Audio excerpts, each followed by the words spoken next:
inconsistencies. So. Yes. We'll see that go against 4-color Deathblade. A deck that we have a feeling we might see a lot of next week in the Invitational. Again, we have a lot of Blade decks here at the top tables.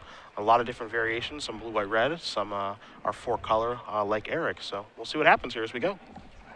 As the Gataxian Probe is going to start things off. So right away, Michael's going to know what he's up against, which is a Swords of Plowshares, a True Name Nemesis, a Spell Pierce, double Wasteland, and a Tundra. And Michael's got to be thrilled to see this hand. Absolutely. This is a hand that provides very little in the way of resistance or pressure. So Michael should have plenty of time to get his action set up here. Wasteland, not a very good card against Omnitel. Again, they do have some non-basics and 3-seated traders into Ancient Tombs, and he also has 1 Caracas in his list. But ideally, he can just, wait as long as he would like to actually play those lands and use them to go off in one turn to actually play around Spell Pierce, as a Preordain is going to be cast now. It's just a strange deck because, there will be times, as Preordain is going to put 1 on the top and 1 on the bottom. Now, you're going to have a hand chock full of super expensive cards like Omniscience and Dream Halls and Enter the Infinite, and then just looking for the other piece to go off, as Campusano is just going to play a Tundra and pass the turn back. But another nice thing about having Omnitel is in a lot of show and tell mirrors, the first person to blink can potentially lose with the show and tell by the other person getting to their turn first. Omnitel actually wins that turn. Yeah. And so it has to worry much less in sneak and show mirrors about potentially being, the opponent show and telling in a Gristlebrand, for example, and getting to attack first. None of those are issues here for the Omnitel deck. Brainstorm gets Spell Pierced here by Eric, so Michael just says, that's fine, play an island and cast another cantrip in Preordain. So probably just looking for the old show and tell. He's going to put 2 cards in the bottom, take a draw. It is another Preordain, and the nice thing about this deck is that it just does have a ton of cantrips, 4 Ponders, 3 Preordains, 4 copies of Brainstorm, so he gets to really go through his deck. Yeah, and Dream Halls can also just be reasonably hard cast in this deck as well, so it's sort of a backup show and tell. Preordain time. Wants to see, he's like, how many of those are you drawn? Okay, sure, that's fine. Let's take a look, Skipoo. And Michael with Force of Will backup when he does eventually decide to go off. And obviously, he's going to have plenty of spells removed to it. Excess copies of Dream Halls or Omniscience are great things to remove to this. He's got Flusterstorm in his main deck. He can remove that if he needs to. So he's got plenty of ways to defend himself and plenty of excess cards. Even excess Enter the Infinites will get the job done. Michael's going to pass the turn back. Does not play land. Has City of Traders in his hand, but he knows that Campusano has 2 copies of Wasteland, so I'm not going to put that out there. Going to use it. Theoretically, the turn is going to go off. Time to sacrifice a Flooded Strand. Go get an Underground Sea, and we'll see maybe if he has a discard spell for the turn.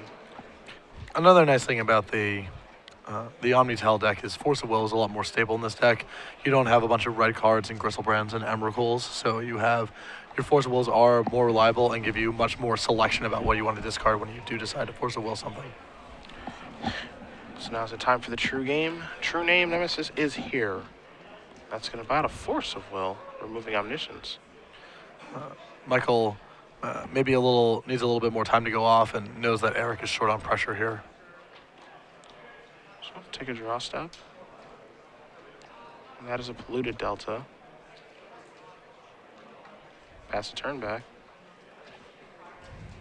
Spell Pierce the draw. A Wasteland's going to come into play and pass the turn back. See if maybe there's a Cunning Wish here in Lewis's future. 3 copies of that card as well. That's actually one of the win conditions in this deck. You in the Infinite, you find a Cunning Wish, and you're able to go find the old Release the Ants, which is a card hopefully we'll have the opportunity to bring up for you guys and actually see it in action. You said Emrakul is the last card in your deck once you enter the Infinite, so you are likely to win most clashes. Here's hoping. Yeah. Gonna sacrifice Polluted Delta. And are we gonna see an end step Cunning Wish? We are not. Just get land out of his deck, take a draw step, draws an island for the turn. This is oftentimes how this deck does function. Just plays lands for a couple of turns, and then once it attempts to go off, and if their big card does resolve, it's all over. And you're seeing, one of the shortcomings or limitations of the Omnitel deck. It's a lot less explosive. That's where all these ancillary benefits that I'm discussing, they come at the expense of explosiveness. Yeah, I think it obviously values consistency a lot more. See a batter skull. It looks like that's going to get cast. He says, is that okay? I don't really have much to do. Yep. Batter Skull, you have shown up to the wrong fight. Yeah. Don't care about my life total. I guess until you attack me for exactly lethal. So Lewis is going to draw a card here. Another island. He is not doing very much right now. This is one of the things that comes on with playing this deck is there is a non-Venice island. Yeah, he must be one short. Just passes the turn back. So Batter Skull, tapping out for Batter Skull actually ends up working out. Attack for 4. Lewis goes on to 12. Campusano could be at infinite, honestly, as now here comes True Name Nemesis. That's going to resolve past the turn back. Still able to hold up Spell Pierce for whatever that's worth. Mm-hmm. Take a draw. Well, it was a spell. Just don't know which one it is. It says go again. So attack you for 7. And so now he needs to draw Show and Tell. And if he does, I'm pretty sure he wins immediately, but he needs to draw it. All right. Time for a top deck. Is that Dream Halls? There's a City of Trace. I think that might be Dream Halls, actually. Oh, boy. All right. Dream Halls gets cast. So Dream Halls is basically a 5-mana enchantment that allows any player to play spells with Force of Will alternate casting. Mm-hmm. You can discard a card of the same color. So he did, quote-unquote, get there. Yeah. And the City of Traders allows him to play through the Spell Pierce in hand. And I would imagine that this harbors portends something ill for Eric. And yeah, I think he's staring right now at 2 Swords of Plowshares and a Spell Pierce. He almost stole this one, is probably what he's thinking right now. I almost got you. Yeah. He said, yep, Dream Halls resolves. Do your worst. And now enter the infinite. All right, that's pretty bad. Yeah. Enter the infinite, removing omniscience. Do your worst. Yep. Okay. Okay, that's pretty bad. Yeah. Let's enter the infinite. So, yep. Draw that whole deck and then put one back. Clearly, it's pretty. Yep. Clearly, it's pretty incidental how the deck wins from there. But you draw your entire deck. You set Emrakul to the top. You Cunning Wish for release the answer. You kill him that way. Yep. And there's a couple different backdoor things that can come up in case your opponent has some random out to the combo that you have set up. Yeah. You can also just Show and Tell and Emrakul. There's a million different things you can do once you've drawn your entire deck and can cast every spell for free. But that is conventionally the way that deck went from there. So, Michael Lewis wins game number 1, as we'll take a look at Eric Campusano's sideboard here, 4-color Deathblade. He didn't really do much, but he doesn't have a great game 1 matchup against this deck. I wonder if things get better. Well, he has 2 Flusterstorms, 3 copies of Meddling Mage, a Sword of Feast and Famine that he can use to replace one of his less efficient pieces of equipment, and a 4th copy of Force of Will, and a Thoughtseize as well. So a lot of action, and this is very common amongst Deathblade decks. The main decks is usually a smattering of anti-combo, anti-creature, what have you, type of cards. So the game 1s aren't always great against the most linear strategies because you have some number of dead cards. But in the post-board games, you get to cut a lot of chaff and bring in high-quality, high-impact sideboard cards. As far as on Michael's side of things, he's got 3 copies of Defense Grid, he's got 4 Leyline Sanctity, 2 Pongify, an additional Caracas, Release the Ants, Wipe Away, Intuition, Trickbind, and a Pact Negation. Now, of course, some of these cards are going to be used for Cunning Wish. Mm-hmm. So that's why you're going to find a lot of instants in one-ups in the sideboard. Leyline is, of course, against the discard spells like a Thoughtseize, Inventoric, Inquisition, Kozilek, and Defense Grid is against counter spells. However, 4-color Deathblade kind of has like a mix of those. Right. So it's really hard to figure out which way do you want to go. Do you care more about discard? Do you care more about counter spells? Leyline of Sanctity is perfectly fine, but they don't have a ton of discard spells in their deck. I really strongly dislike sideboarding in cards like Defense Grid or Leyline of Sanctity against opponents who have a mixture of the things going on. Mm-hmm. When you're cutting some amount of redundancy or consistency from your deck whenever you're sideboarding in any cards at all when you're playing a combo deck. So they better be haymakers, especially these that are quite bad to be drawing in multiples. Yep. There's a reasonable chance that if I'm in Michael's seat that I just shuffle up the same 60 that I had before. Yep. I wouldn't touch anything in the sideboard. That said, these sideboard cards are in here for a reason, and so it wouldn't surprise me to see Michael go with one or the other. I would be shocked if both came in, and like I said, if I was in his seat, I would probably bring in neither. All right, well, we'll see how he does opt to sideboard here again because he didn't really see a ton from the four-color Deathblade player. He didn't really see, the green mana. He saw True Name Nemesis. He saw a couple Wastelands. A couple stuff that's just, run-of-the-mill stuff. Yeah. So nothing really stood out there. And game one felt pretty easy, honestly, if you're Michael Lewis. So how much do you want to change your deck? Yes and no. I mean, he nearly lost that game to Rashad Airship and Sarah Angel. Yeah. So I'm not sure exactly how easy that. I know what you mean. Once Eric never played any really powerful resistance. So Yeah. he was kind of at the mercy of Michael, eventually finding something productive to do. But if he missed a draw that turn, then that would have been game over. He was due. He was due for something. He had to get there. At least a cantrip at the very least. So both players shuffling up here in our final round of the Swiss Cedric Phillips, Patrick Sullivan Star City Games Open Series here in Oakland, California at SCG Live, hashtag SCGOAK for your tweets. Mm-hmm. As we make it to the elimination rounds, I know that we've just kind of championed in Grand Prix Dallas, so congrats over that way. Huey Jensen losing in the finals. He's on a heater. Yeah, he's been on a real tear. Heater. Star City's own. He's been doing some really, really nice work. So congrats on another fantastic tournament over to old Huey. And we'll see if we can crown champion here as well. As we do know that I believe Jacob Wilson has drawn in the top 8 already. So one of the few big names there that we have in attendance is already into the top 8. We'll see how things go for him. But he was dominant through the course of this tournament. As table 2 was Jonathan White and John, I believe it was Hardevel, thank you. Playing combos, those players drew, so they're going to rock and roll all their way in there. John, from what I can tell from my Twitter feed, making a number of the Southern California Legacy locals very happy with his performance in this tournament. And he does have a very nice Elves deck as well. He does. I love a shiny. I do not. Stupid. Tacky. No rebuttal. Beats me. Nah, I can appreciate people who, I definitely get the charm. It's just not for me. That's fair. You're old. You like that beta stuff. Well, in theory, I was playing when the first foils came out, so it should have been a resonant part of my childhood as well. Yeah? It's just not. I love it. I can't get enough. Another mulligan from Eric. Yeah. I wonder how good his matchup against this specific combo deck is. Like I said during the sideboard, I feel game 1 he's enormous underdog. Yeah. And then post board he's got, probably above a 50% chance of winning any individual game. Okay. But it's really hard to have a positive overall matchup when your game 1 is so bad. Yeah, it seems really, really tough.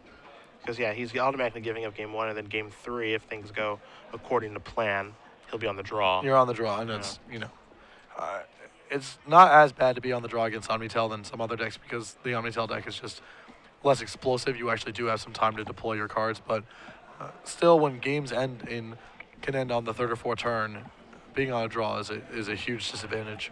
If you are a fan of Affinity, for some players at home, Ian Anderson with Tezzeret Affinity is certainly at table 6. He's on the Chandra feature match. He's off camera, but he is playing for top 8 right now against Bullet Red Miracles, which is probably a tough matchup for him. It depends so much on the specifics of the Affinity list. It's hard for me to take a guess without seeing the 75. And also, as far as non-traditional decks are concerned, Stephen Bush at table 8, he's had 17 points. He's actually pared down right now against a 16-pointer. He's playing Death and Taxes with green. So, do we know what the green is for? Not yet. Ponder to start the show, as Eric just played a Polluted Delta and passed the turn back. So we'll see if this Ponder does resolve, as Eric does have a Spell Pierce in the holster. I'm assuming he's splashing green for some low-power creature, given the way the rest of the deck is composed. Yeah, for sure. Scrib Ranger, maybe? Scrib Ranger's a good choice. That sounds like a real beater. Pouncing Jaguar, I don't know. Some Albino Troll. Yeah, Albino Troll. Yeah. Gotta be some real heater there. Yeah. It's probably a white-green creature, actually. Why can't it be Fleece Mane Lion? Noble Panther. Yeah, okay. Noble Panther. Yeah. Spell Pierce are going to take care of the cantrip there. So let's see what Eric opts to do on this turn. You see he's got a Forcible, he's got a Meddling Mage, a Snapcaster, and a Stoneforge too. So it's actually, his draw's pretty good. A really solid 6-card hand. There's some incentive to play Meddling Mage this turn, just to cut off cantrips potentially. There's also an incentive to wait, so you're working with a little more information about, what Michael is building towards before you name the Meddling Mage. Here's a question though. What do you name with that Meddling Mage? I would probably name a cantrip of some sort, a non-overlapping cantrip. Yeah, I mean, I don't like. I kind of want to name Cunning Wish, but they can still win when you do name Cunning Wish, so that doesn't work out great because they can just go get Emrakul. They can just cast an infinite for Emrakul, take their extra turn, attack you, kill all your permanents, and then actually cast Cunning Wish and kill you. So that kind of makes things difficult. I would probably name either Show and Tell or Preordain, depending on if you felt you could win a fight over Show and Tell or not. Okay. Now, what's the thinking behind just naming a cantrip like Preordain or Brainstorm? Because you're sort of just guessing anyway, and it's the amount of consistency and selection that the cantrips give is a really big deal. Okay. And if you're sort of just guessing anyway, I think that's the direction I'd rather guess. Okay. Because they don't necessarily need to go off with any one individual combo piece. Maybe he doesn't need Show and Tell, you name Show and Tell. Maybe you name Cunning Wish, he doesn't actually need Cunning Wish. But the cantrips allow him to find anything no matter what you're naming. Okay. So if you're just guessing anyway, that's where I would go. Stoneforge Mystic has resolved here. It's going to go get a Sword and Feast and Famine, so Campusano is going to start going after Lewis's hand. Take a draw step here. Interesting to see if you're supposed to fight over those cantrips or not, as now here comes a Brainstorm. So looks like Spell Piercing that Ponder was actually quite good. 2, 3. Yeah. Eric has so much in his hand that costs 2 mana that he's really compelled to use his Spell Pierce on the first turn, so he can then use his mana to play his Stoneforge Mystics and his Meddling Mages and whatnot. So we're going to put 2 cards back here. You see an island there in Lewis's hand right at the forefront. So he's definitely got a land to play after resolving this Brainstorm. He's happy with how he set his deck. It is not a fetch land, though. And so now he's going to cast a Preordain so he can shift these cards to the bottom. And he does that immediately. Graveyard, draw a card, pass the turn.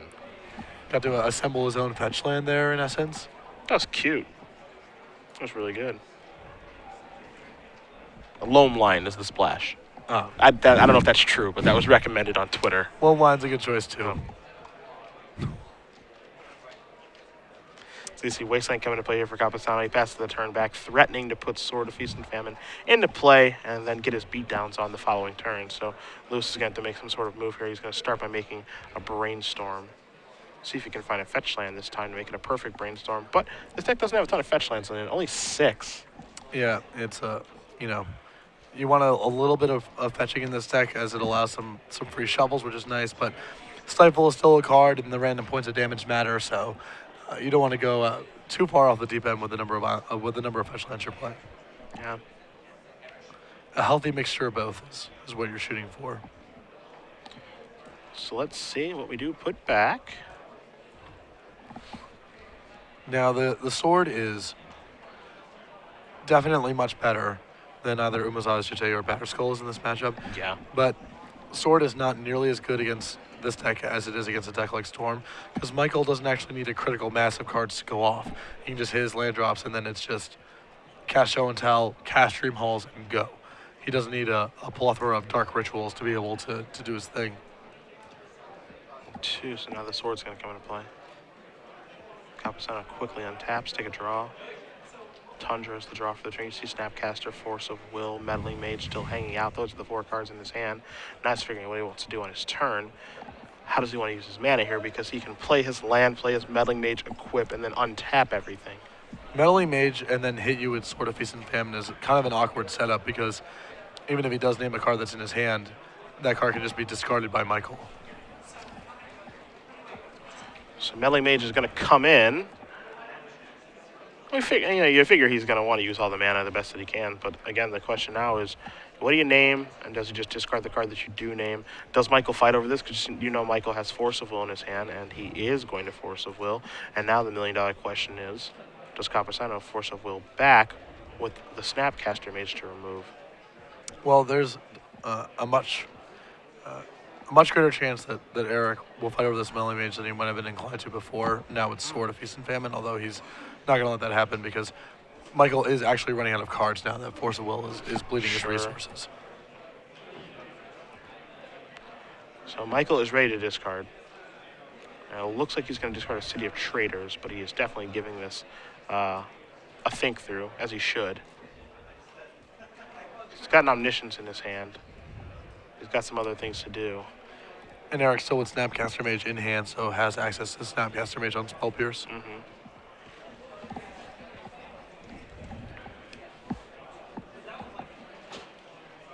Playing around Sword of Feast and Famine is certainly difficult because he has to discard a card. He has to keep in mind that he has to discard a card every turn now. So it's not just about what's happening right now, it's about what happens the turn after, and the turn after, and the turn after. He's going to discard Flusterstorm.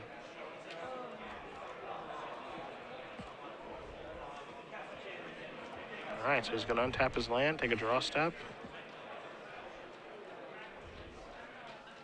This is the City of Traders. This is definitely a show and tell. And he's ready. Oh, yeah. And again, he can... There's the Force of Will. That's going to take care of that. And pass the turn back. So now Stoneforge Mystic, basically, take me home. And maybe a few good draw steps. All right, attack for 3. The clock isn't great on this, 3 points of damage, but, hold on a second. He says, don't discard just yet. Trigger, because I think you want to do something here. I think he might have like a Vendilion Click in his hand or something like that. Maybe. Although there are 0 copies of Vendilion Click in his 75. Okay. So. He wanted to stop him. Oh, Surgical. Gotcha. He's going to, oof, this is a beating. Enter the Infinite's the card in his hand. A little surprised to see the discard of Omniscience there, as opposed to Enter the Infinite.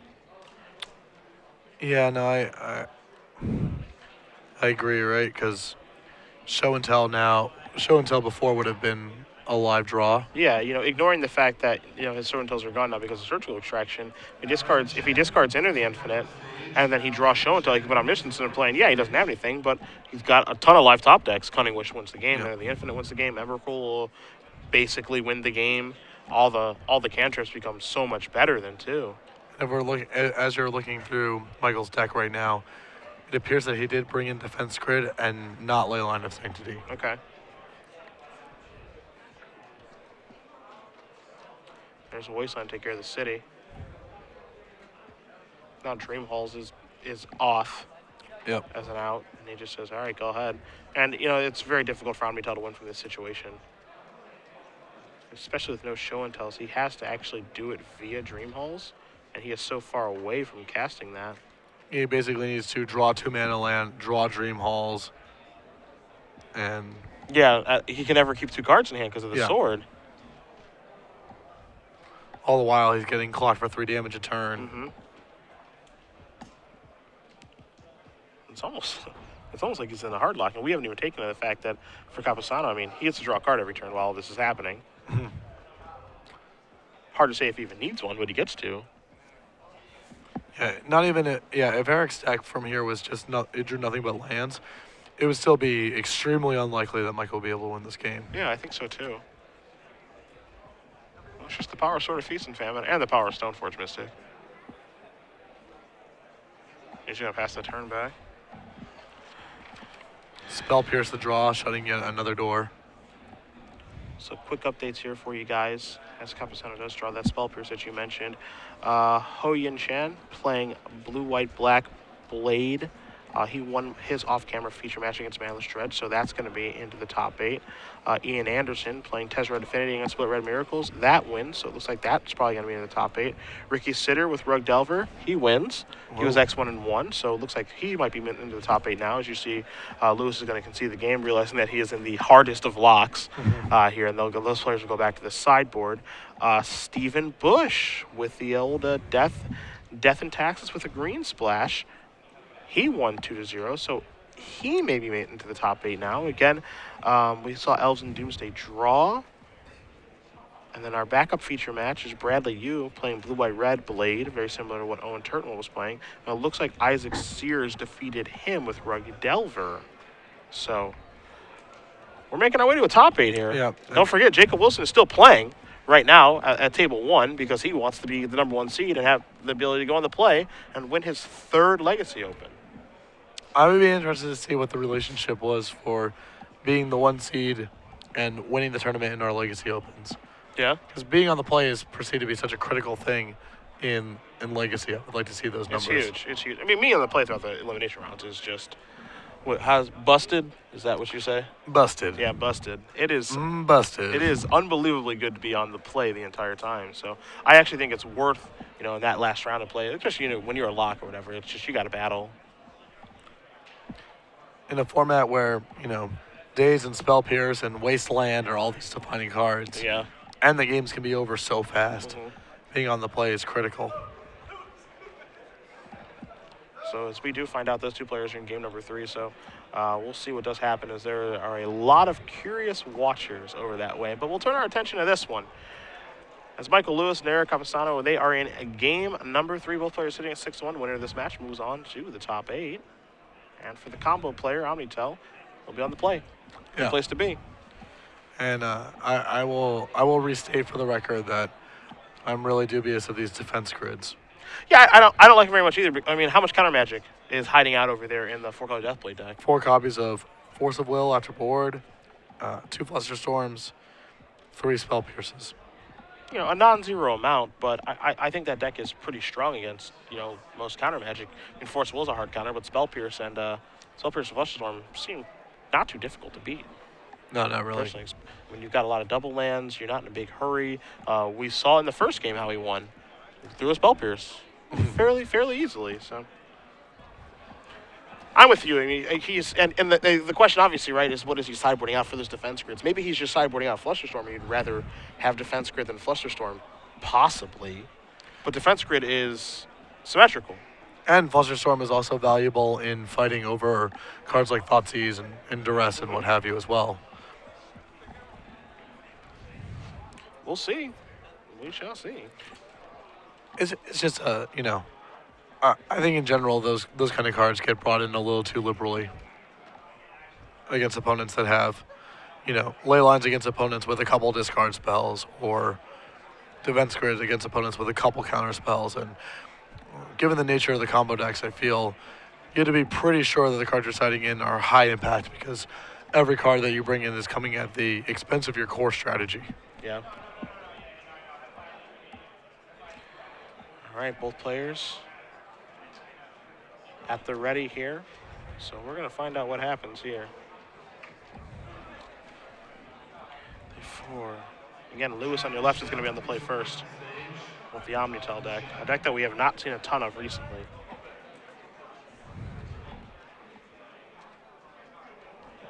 Michael's staring down his hand pretty intently. Got a Force of Will. That much we know. Wow, 2 meddling mages over on Campusano's side. That one looks like potentially a 2-lander, yeah. 2-lander. It's a good hand. Both players are keeping it, looks like. All right, Island go. Take a draw, blue to Delta. Pass the turn back.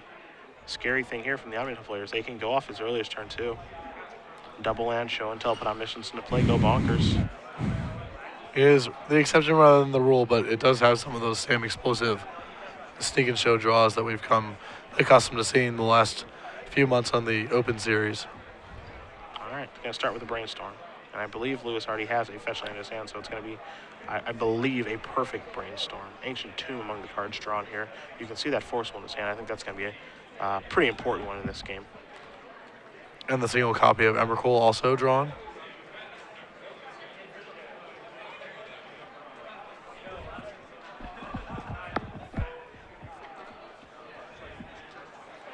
All right, so Brainstorm resolves. Cards are placed back.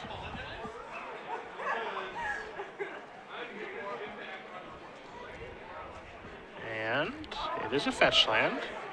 Doesn't have to worry about Stifle, most likely. I don't think he's really worried about Stifle in this particular matchup. But I would be surprised. I would definitely be as surprised as he would be to see it at this juncture of the match.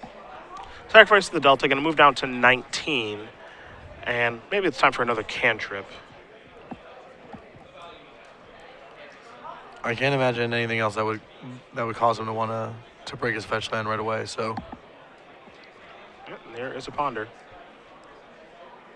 Are you a 3-moon Ponder kind of guy or a Lorwyn Ponder kind of guy with the fishies? I'm a neither ponder kind of guy. Yeah. I'm a rather not ponder kind of guy.